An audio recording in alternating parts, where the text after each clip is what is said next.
सबसे पहले आज का अंश प्रकृति के माध्यम से प्रकाशन यानी सामान्य प्रकाशन की बात करता है, जिसके द्वारा परमेश्वर स्वयं को प्रकट और व्यक्त करते हैं।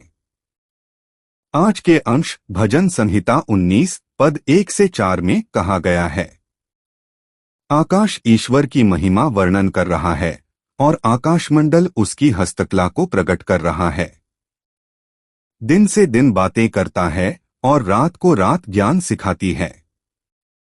न तो कोई बोली है और न कोई भाषा जहां उनका शब्द सुनाई न दे। उनका स्वर तो सारी पृथ्वी पर गूंज गया है और उनके वचन जगत की छोर तक पहुंच गए हैं।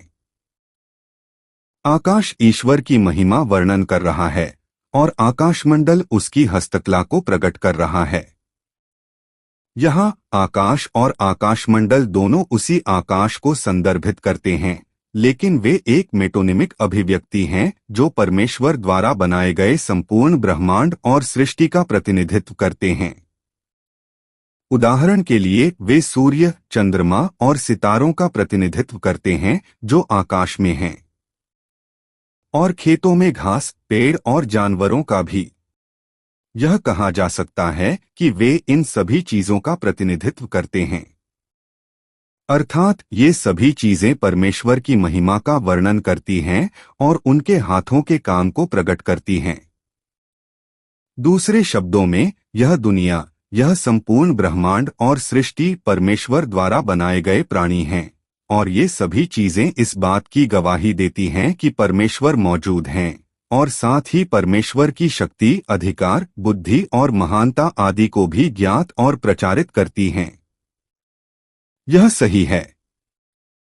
जब हम इस दुनिया, इस पूरे ब्रह्मांड और सृष्टि को देखते हैं तो हम जान जाते हैं कि एक परमेश्वर हैं जिन्होंने इन सभी चीजों को बनाया है, और परमेश्वर अपनी इच्छा के अनुसार इन सभी चीजों पर शासन और नियंत्रण कर रहे हैं। अर्थात हम देख सकते हैं कि परमेश्वर इस पृथ्वी पर सभी जीवित चीजों को अच्छी तरह से रहने के लिए धूप और बारिश देते हैं, और वह काम करते हैं ताकि वे पेड़ अपने समय पर खिल सकें और फल दे सकें। हाँ, जब हम इन सभी चीजों को देखते हैं तो हम जान जाते हैं और महसूस करते हैं कि परमेश्वर वास्तव में कितने बुद्धिमान हैं और उनका अधिकार, शक्ति, बुद्धि और महानता कैसी है।